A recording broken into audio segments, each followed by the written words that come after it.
Sekarang waktunya sharing alumni, teman-teman yang mungkin mau sharing, dipersilakan. Khususnya juga karena persekutuan tematik kita tentang yayasan, kita juga mau minta teman-teman kita yang melayani untuk sharing, kenapa mau tetap terlibat di pelayanan, kenapa masih punya kepedulian gitu. Mungkin seperti di slide ini ya, berbagi cerita itu kita juga membagikan kekuatan sebenarnya ke teman-teman yang mendengar. Mungkin kakak-kakak, Bang Jimmy atau Bang Koko duluan?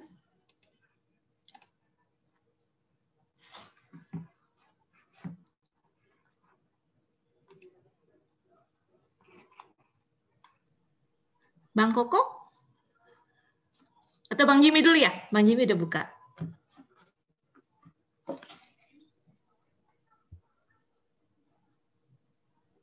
Tuh Koko juga udah buka. Senior dulu lah Bang, senior. Ya udah aku dulu nggak apa-apa ya. Aku dulu nggak apa-apa ya. Aku tinggal nambahin aja kok. Halo Abang ini. Kenapa saya ingin melayani? Pertama, saya yakin juga teman-teman semua punya alasan yang mungkin sama ya dengan apa yang saya alami juga.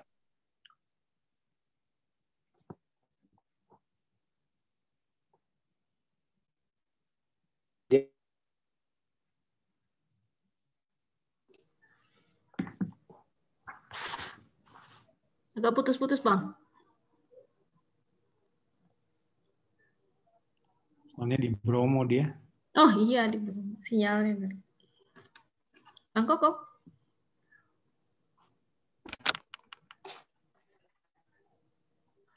Gangguan sinyal mungkin ya. Makanya itu, lihat aja dia mau lompat juga nggak jadi-jadi.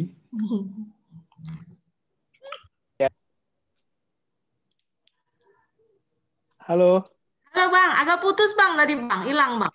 Belum sekarang udah ini ya. Lancar. Ini aku terpaksa pindah sedikit. Ya, sampai di mana tadi ya? Jadi diulang aja Bang. Ya, saya juga yakin lah teman-teman punya alasan yang sama ya. Jadi ketika orang yang sudah mengalami kasih Tuhan itu pasti nggak bisa berdiam diri, pasti ingin melakukan sesuatu ya. Pertama hidupnya harus pasti berubah gitu. Ada dua hal sih sebenarnya respon yang Tuhan kehendaki ya. Pertama hidup dalam ketaatan, taat itu yang pertama. Yang kedua pasti ingin ikut dalam pelayanan. Dua hal ini yang merupakan respon umum yang seharusnya bukan seharusnya ya, yang pasti akan muncul ketika seseorang mengalami kasih Tuhan. Yang kedua, kenapa tetap ingin melayani di yayasan alumni? Ya, tempat pelayanan banyak ya. Gereja bisa, lingkungan, lembaga-lembaga Kristen. Tapi kenapa tetap memilih untuk terlibat dalam pelayanan alumni? Ya, kalau bukan kita siapa lagi ya kan? Sekarang begini, semua orang bisa melayani di gereja, semua orang bisa melayani di lembaga-lembaga Kristen ya, atau lembaga-lembaga penginjilan misalnya, atau sosial dan lainnya. Tapi yang bisa melayani di pelayanan alumni ya alumni sendiri kan, nggak bisa yang non alumni kan. Jadi mengapa di alumni ya? Kalau bukan kita siapa lagi? Yang pertama, yang kedua, kita tentu ingin melihat pelayanan alumni ini tetap ada supaya pelayanan mahasiswa itu juga tetap disupport dan tetap berlangsung terus gitu. Jadi lebih ke arah pelayanan alumni kan kalau saya lihat sih porsinya itu lebih ke arah fungsinya untuk mendukung atau mensupport pelayanan mahasiswa. Kalau bisa dipersentase ya mungkin 75% misi kita atau visi pelayanan alumni itu pelayanan mahasiswa gitu. Sisanya ya untuk melayani anggota alumni gitu. Jadi bagi kita yang sudah merasakan betapa pentingnya pelayanan mahasiswa, itu pasti ingin supaya pelayanan itu tidak berhenti atau bahkan hilang gitu. Kita ingin pelayanan itu berkembang. Bahkan kita ingin pelayanan itu bisa mengatasi perubahan zaman, tantangan yang dihadapi, sehingga fungsi pelayanan itu tetap mencapai apa yang kita inginkan ya, sesuai dengan visi dan misi PMKT ya, memenangkan dan sampai mempersiapkan menjadi alumni yang berguna gitu. Nah, kalau tidak ada orang yang mau melayani di persekutuan di alumni yayasan, kemudian tidak ada lagi yang mensupport pelayanan PMKT, ya pelayanan mahasiswa PMKT akan dengan sendirinya akan melemah dan mungkin hilang dan tidak ada lagi gitu.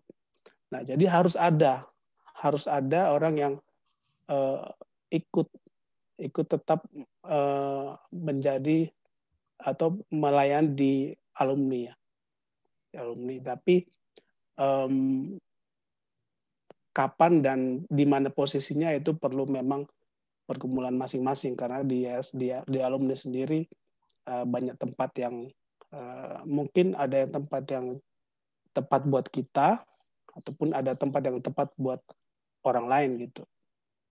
Jadi mengapa kita melayani, yaitu tadi karena respon kita kepada kasih Tuhan. Kenapa di yayasan alumni ya? Kalau bukan kita siapa lagi, dan mengingat strategisnya pelayanan mahasiswa ya. Itu mungkin Susan dari aku, San.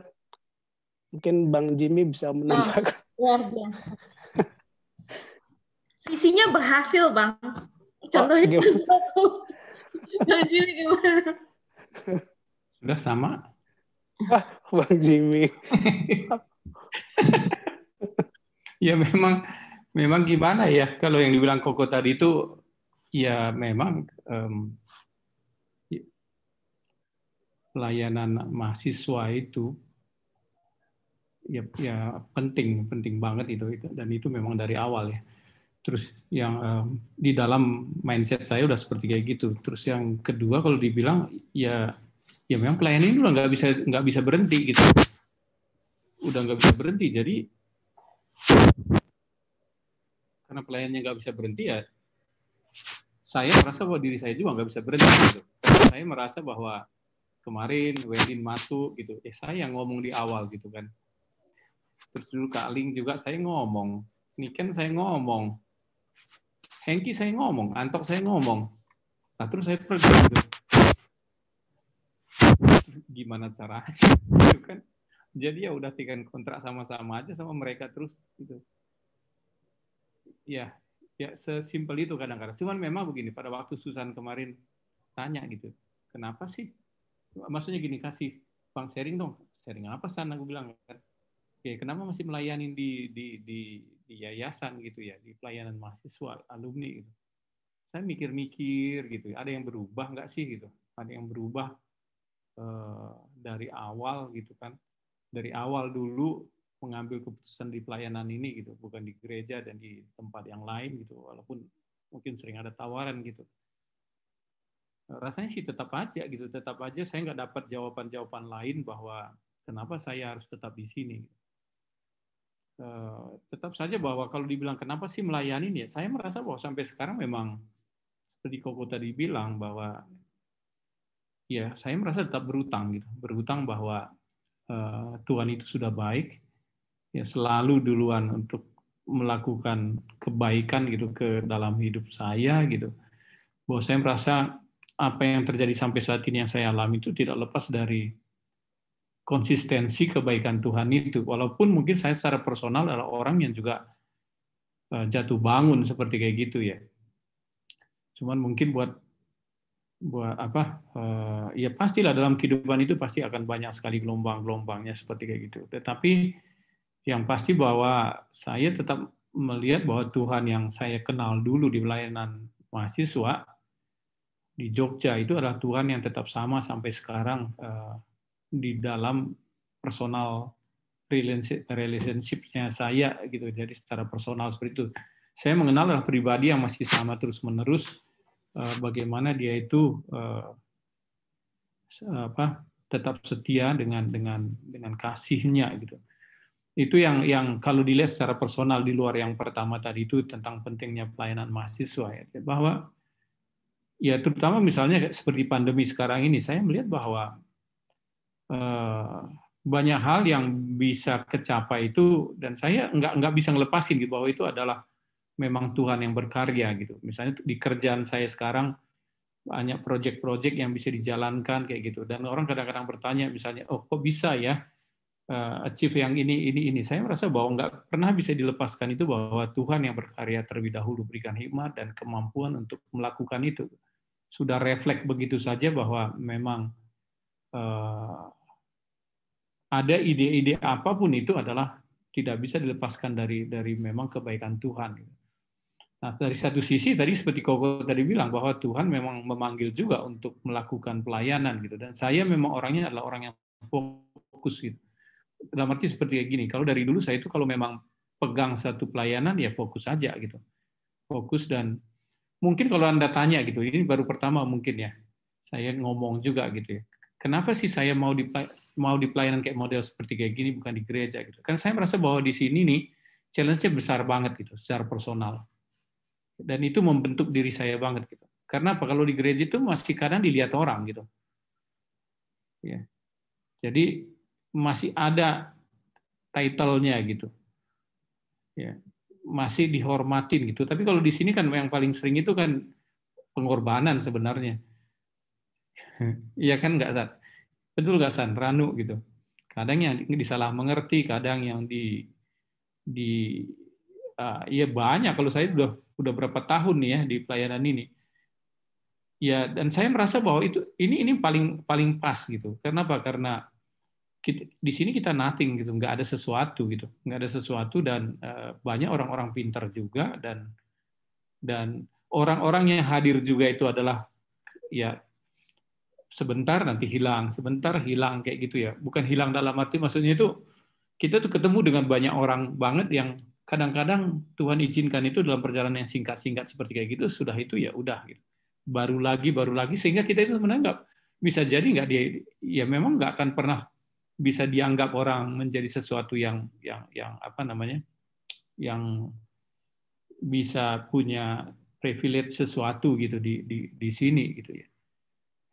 Iya kan, dibilang di yayasan misalnya kayak gitu ya, ya kan kita kerjasama gitu. Saya juga nggak bisa melakukan sesuatu yang saya maunya gini loh gitu, terus semuanya mau ngikut kan ya mesti tarik diri. Kalau di perusahaan kayak gitu, saya mau ini gitu, ya udah gitu, minimal di divisi yang saya pimpin ya mereka akan lakuin gitu. Tapi kan nggak bisa gitu. Ya, jadi kenapa dibilangnya, kenapa di pelayanan mahasiswa atau pelayanan model kayak gini, saya merasa bahwa di sini saya itu selalu menghadapi tantangan. Tantangan setiap zaman itu menghadapi tantangan, dan itu sangat membentuk pribadi saya secara personal itu untuk bisa tetap humble, untuk bisa tetap melihat bahwa apapun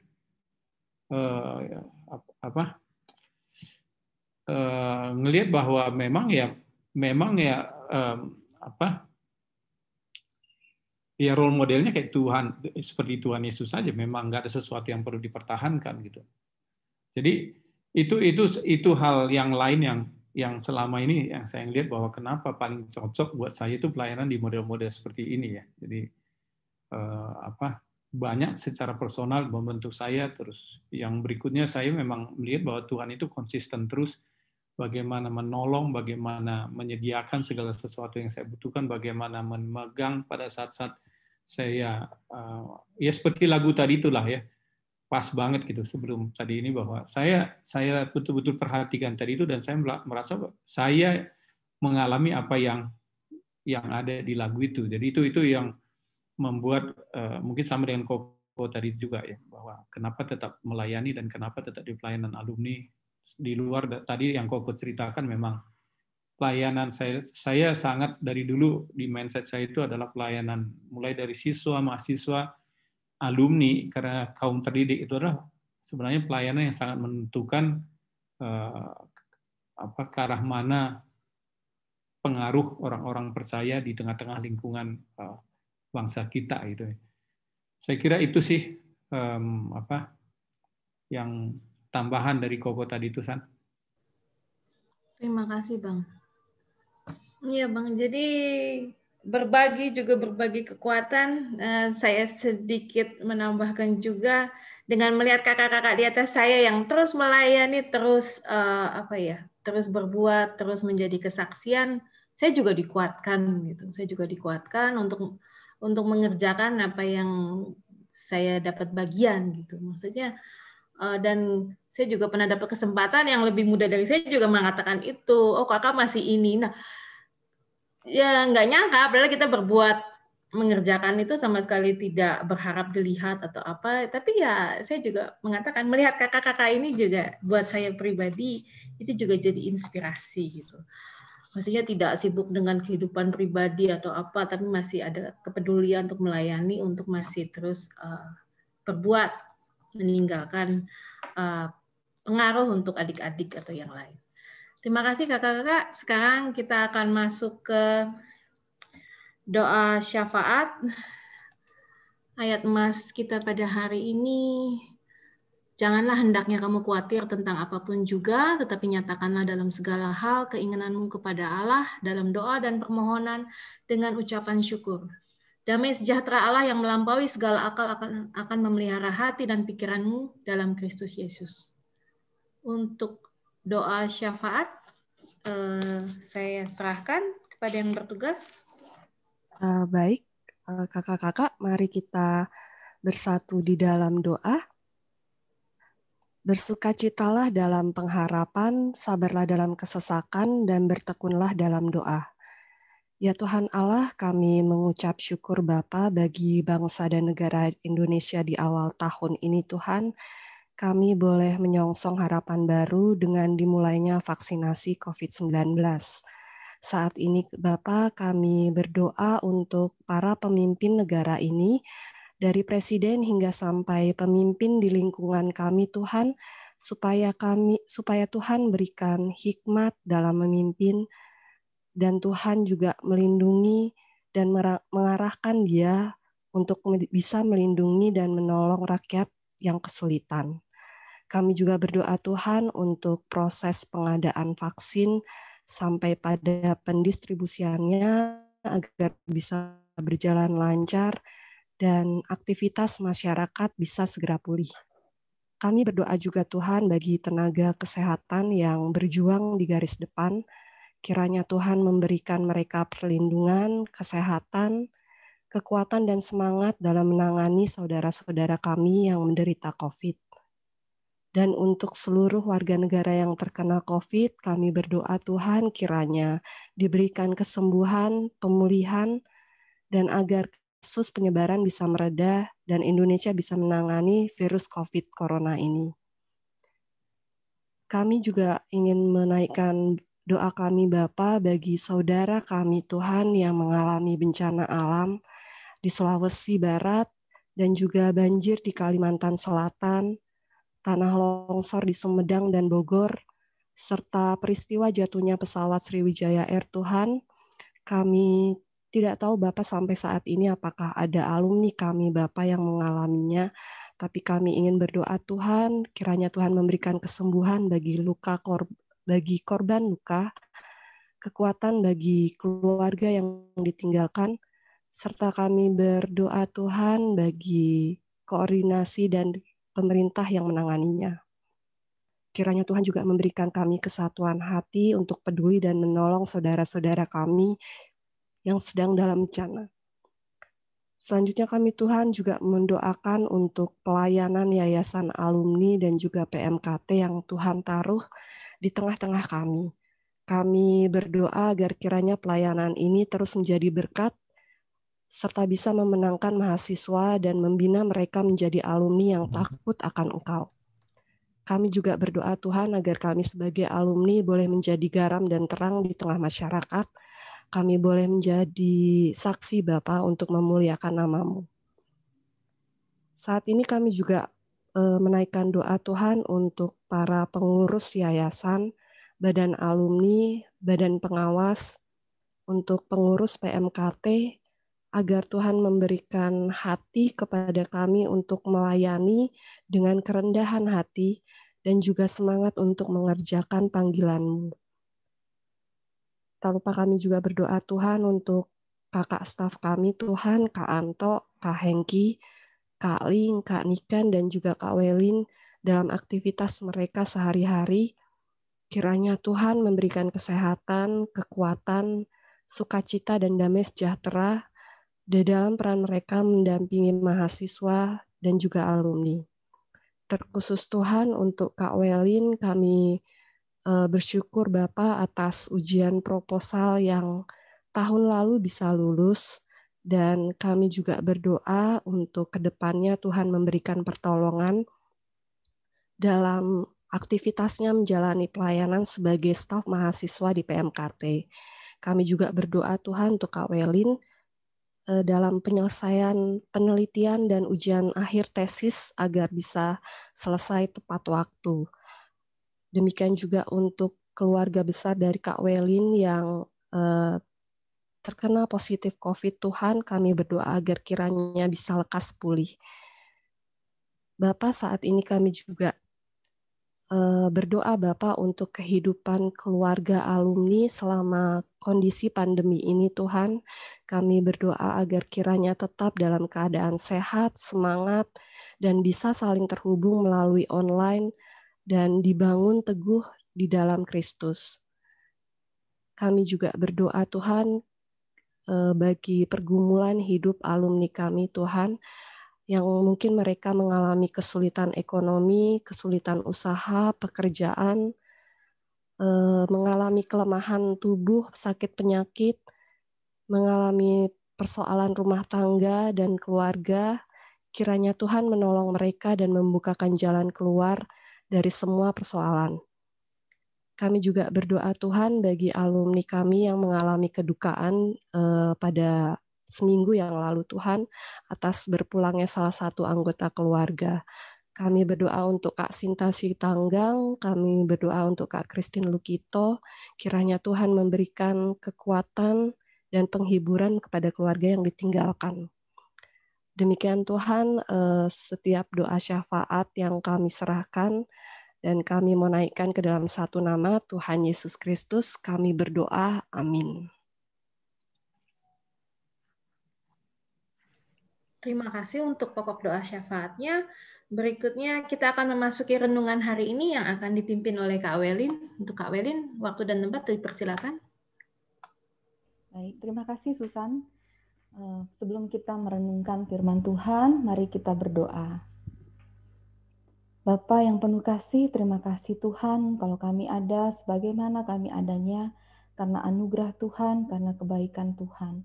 Kami bersyukur kami boleh berkumpul melalui online untuk mengikuti persekutuan doa di tempat kami masing-masing. Roh Kudus, Engkau yang berbicara kepada kami melalui hamba-Mu, biarlah Engkau yang semakin besar dan kami hamba-Mu semakin kecil. Kami bersiap mendengarkan kebenaran firman-Mu di dalam nama Tuhan kami, Yesus Kristus. Amin. Amin.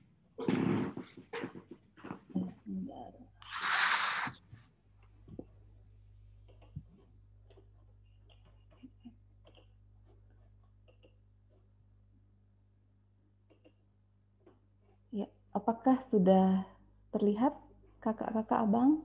Sudah, Kak. Sudah, Kak. Baik, saya akan mulai. Tema yang diberikan kepada saya untuk renungan pada hari ini adalah menjaga semangat pelayanan di tengah pandemi. Nah, waktu saya mempersiapkan bagian ini, saya mendoakannya, satu kalimat ini tersebut gitu, yaitu finishing well gitu, yaitu menyelesaikan segala sesuatunya dengan baik. Nah, sebelumnya saya ingin sedikit sharing, mungkin ini Hengki tahu ya, salah satu dosen kami di saat itu ada seorang bernama Pak Kor, senior kami, salah satu dosen senior yang sudah lama mengajar di saat.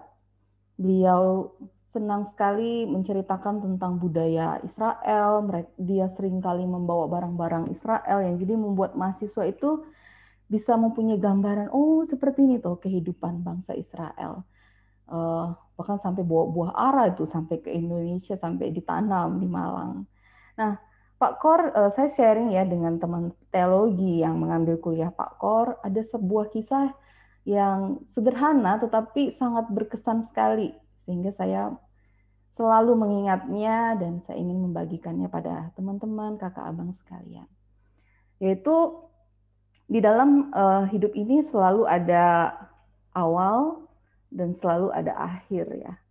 Nah, kalau dalam pendidikan, ya Pak Kor cerita, kalau waktu pendidikan ya pasti ya mungkin kalau sekarang sudah ada preschool ya, kalau dulu TK itu adalah awal dari pendidikan. Dan kalau seseorang terus-menerus mengerjakan pendidikannya semakin tamat, semakin tinggi, SD, SMP, SMA, S1, S2, S3, maka hasil tertinggi dari tingkat pendidikan adalah menjadi seorang PhD.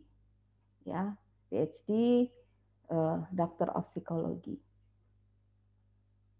Doctor of Philosophy maksud saya.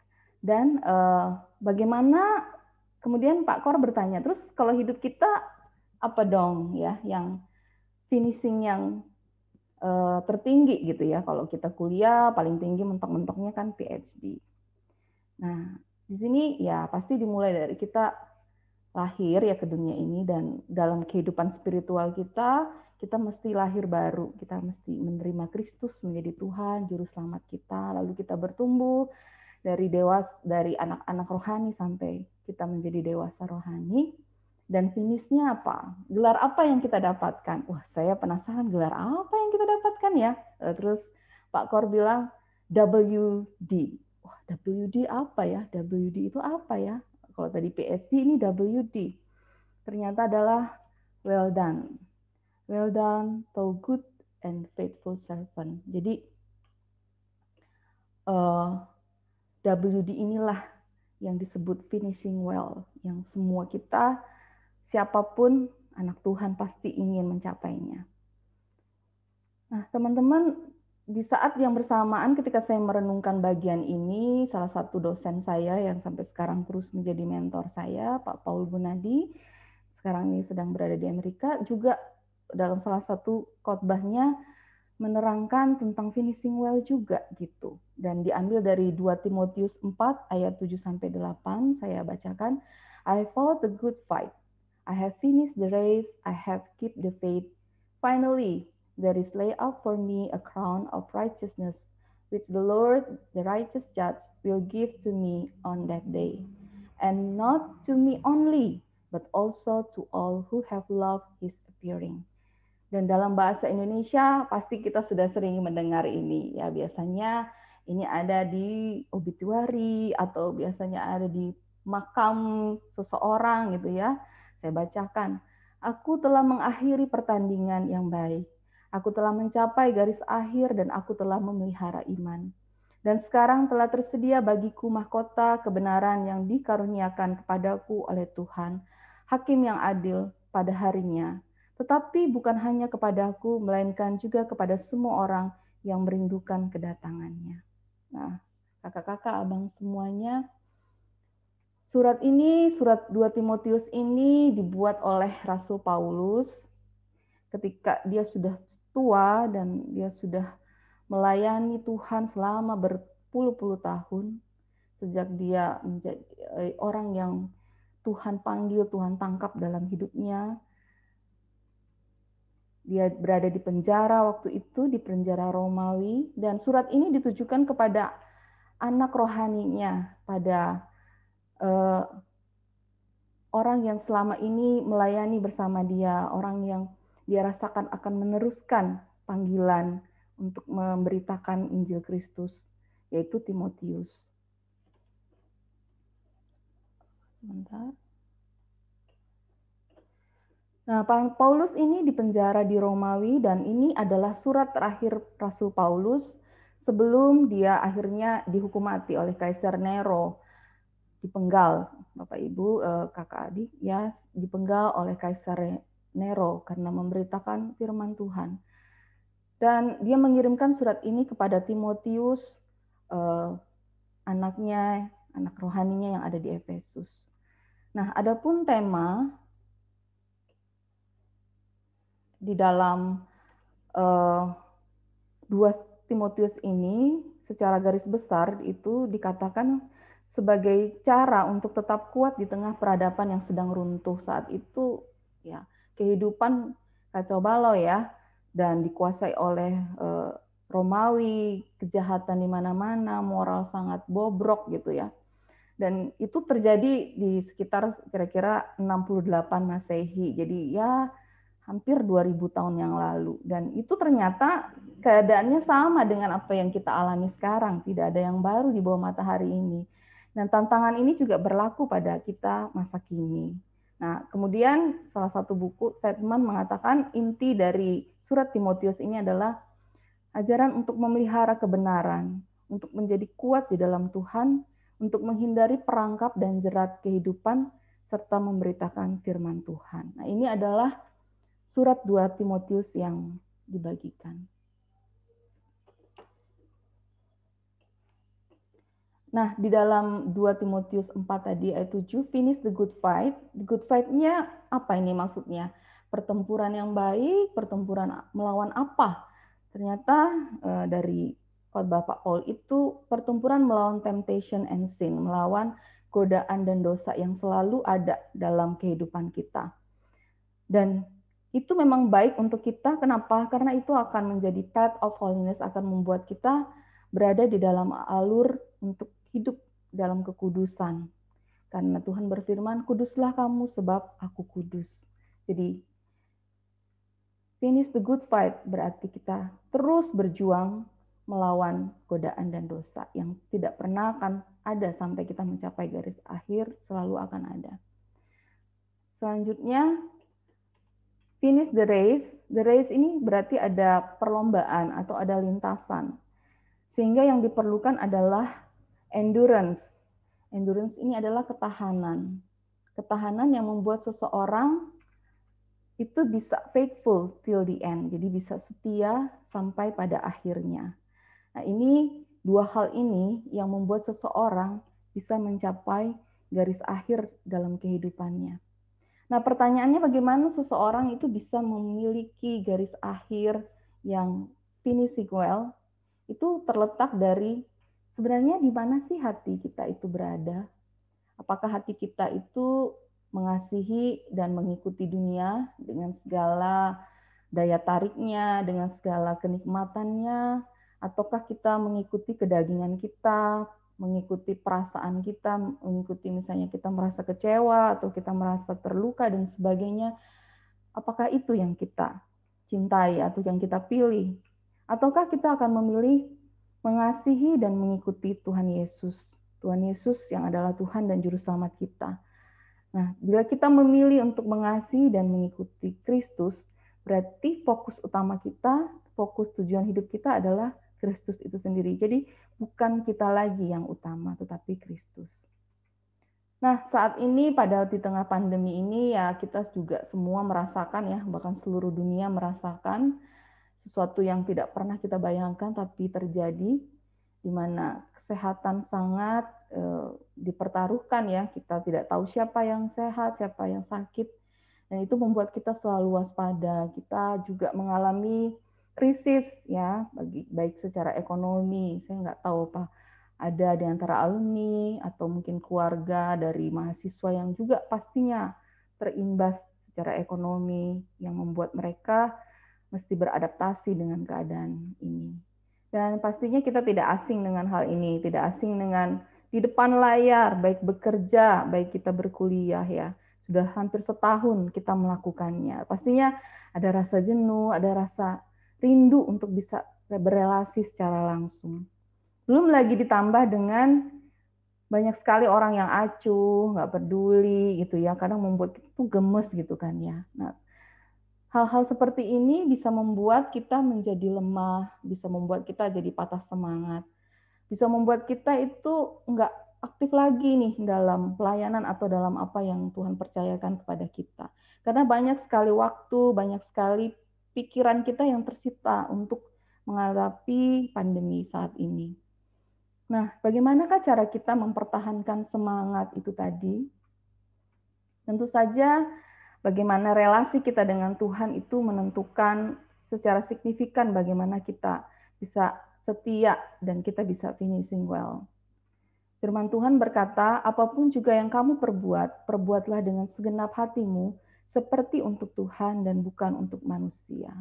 Apapun yang kita kerjakan, bahkan sampai makan dan minum pun, semuanya kita lakukan untuk Tuhan. Dalam bekerja, dalam berkeluarga, bahkan dalam pelayanan maupun khusus pelayanan di alumni PMK UGM ini. Jadi semua yang kita lakukan bukan untuk manusia, melainkan Tuhan yang melihat semuanya. Dan firman Tuhan mengatakan, karena kita ini buatan Allah, diciptakan dalam Kristus Yesus untuk melakukan pekerjaan baik yang dipersiapkan Allah sebelumnya. Ia mau supaya kita hidup di dalamnya. Jadi kita ini adalah buatan Allah di dalam Kristus yang disiapkan untuk pekerjaan baik. Saya tadi mendengar sharing dari Bang Koko, Ko Jim, dan juga Susan gitu kan, betapa punya hati yang terbeban dalam pelayanan ini. Ini adalah pekerjaan baik yang sudah Allah siapkan ada di dalam hati kita masing-masing, dan Ia mau supaya kita hidup terus setia melakukannya. Selanjutnya itu ada di dalam Efesus 2 ayat 10. Nah, setiap orang pasti akan mengalami finishing ya. Ada garis akhir di setiap kita. Ini sebuah realita dan ini sebuah kenyataan bahwa ada yang cepat, ada yang lambat. Caranya juga bisa bermacam-macam. Kita nggak akan pernah tahu bagaimana cara dan kapan kita akan mengakhiri sampai di akhir garis itu. Tetapi pertanyaannya adalah, apakah kita mau mencapai finishing well itu?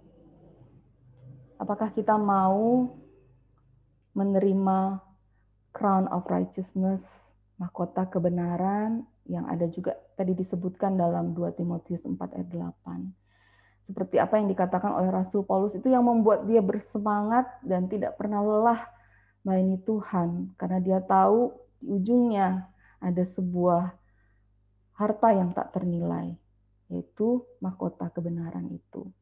Nah, kesimpulannya adalah mahkota kebenaran itu diberikan pada orang yang tadi tidak pernah lelah melawan godaan dan dosa, tidak pernah mau kalah terhadap keinginan dunia dan kedagingannya, serta dia tidak pernah menyerah mengikut Kristus walaupun banyak sekali tantangan yang dia hadapi. Nah, kakak abang semua teman-teman, kalaupun kita dimampukan oleh Tuhan, kita perlu mengingat bahwa kita bisa mencapainya bukan karena kekuatan kita, melainkan hanya semata-mata karena anugerah-Nya. Kita bisa melakukannya karena kita tinggal di dalam Dia. Firman Tuhan mengatakan, di luar Kristus kita tidak dapat berbuat apa-apa. Karena itu, satu perenungan terakhir yang saya ingin bagikan.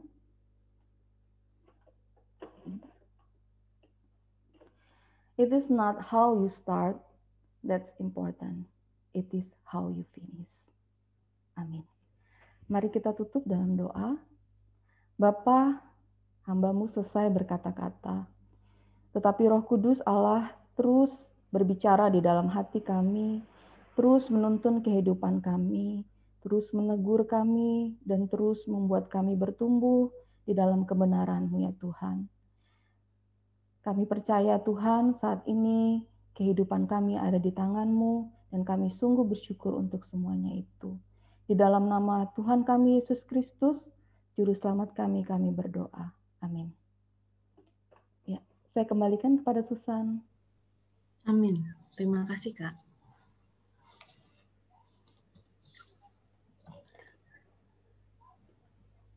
Untuk berikutnya, ada sedikit sharing juga dari perwakilan Yayasan Alumni untuk kegiatan program-program kita ke depan mungkin. Untuk Ranu, dipersilakan.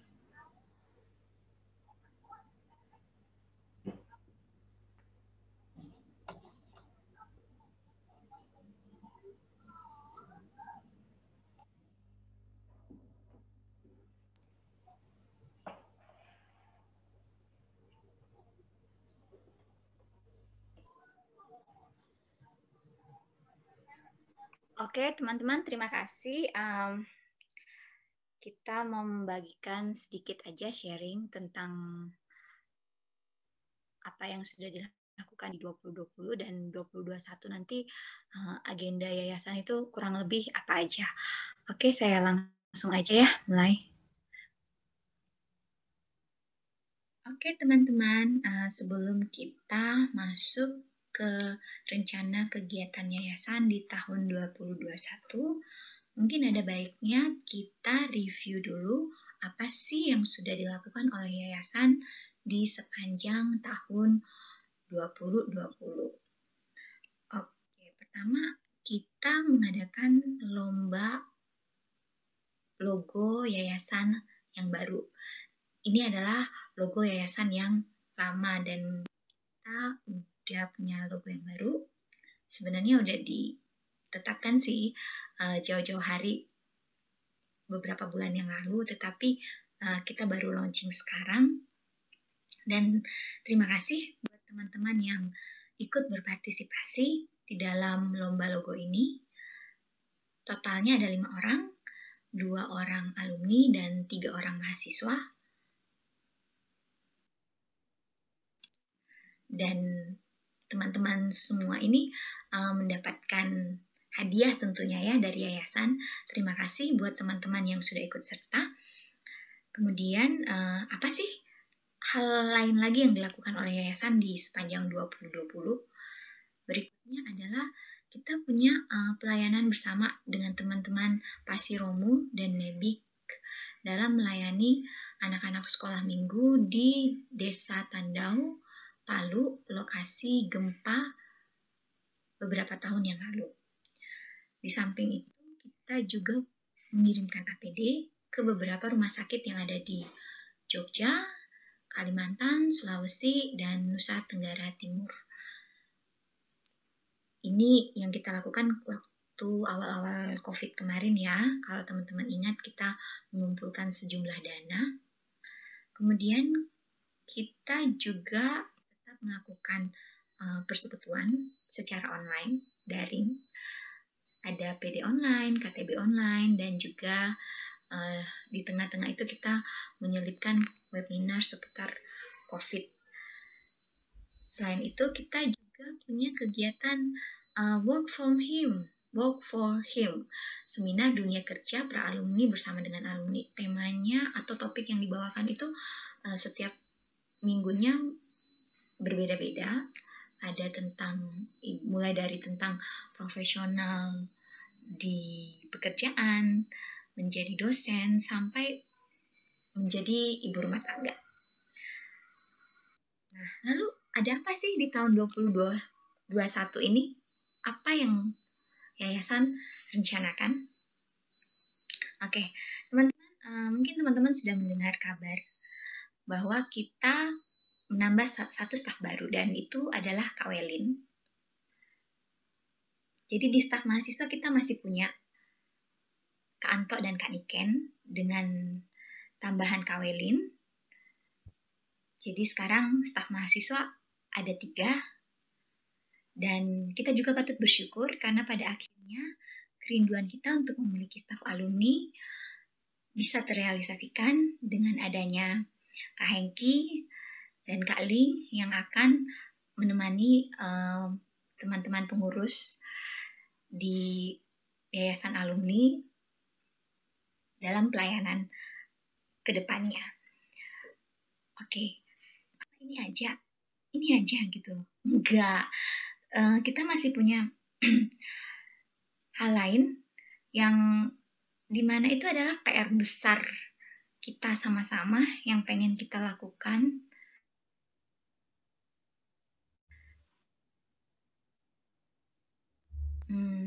Nggak mudah sih, khususnya butuh support skill mungkin ya. Kalau teman-teman ada yang mau membantu, kita sangat senang.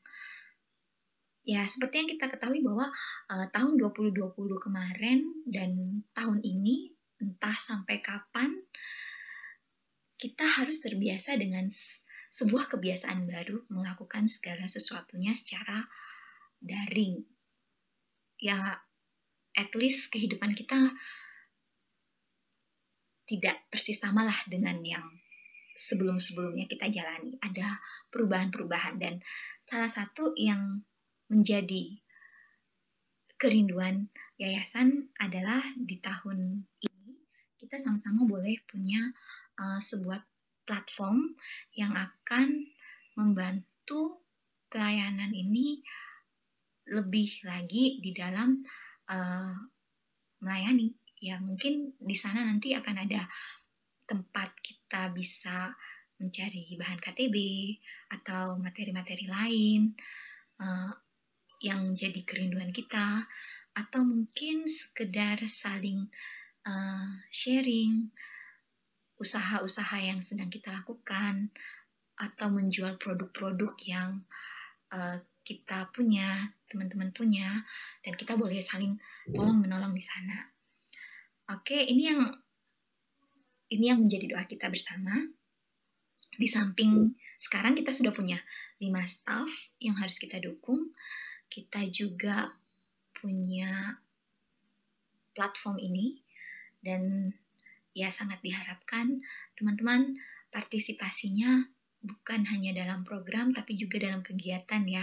Semoga, kita berharap semoga dengan adanya staf alumni yang menemani pelayanan kita, dan juga nanti platform yang akan kita gunakan ini boleh mendorong kita semakin terlibat lagi di dalam tidak hanya pelayanan tapi juga mungkin pembinaan, self-development masing-masing alumni. Oke teman-teman, terima kasih buat kesempatan pada siang hari ini. Sampai bertemu di PD-PD atau kegiatan-kegiatan yayasan yang lain. Oke, terima kasih Kak Susan. Sudah selesai. Saya kembalikan. Ya, terima kasih. Berikut tadi adalah kegiatan yayasan dan rencana pelayanan ke depan yang akan menuju digitalisasi yayasan ya. Harapannya dengan di tengah situasi seperti ini, kondisi online pastinya akan terus sampai ke depan. Jadi kita juga harus ikut beradaptasi dan menjangkau alumni dan melakukan pelayanan kita juga dengan didukung oleh teknologi digital. Ya, berikutnya saya akan ada pengumuman dari KPAB, teman-teman KPAB. Jika ada pengumuman, dipersilakan. Baik, saya izin share screen.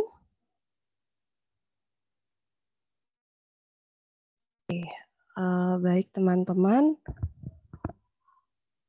untuk persekutuan alumni Golden Years akan diadakan hari ini jam 7 malam dengan tema menangkap dan menghidupi visi.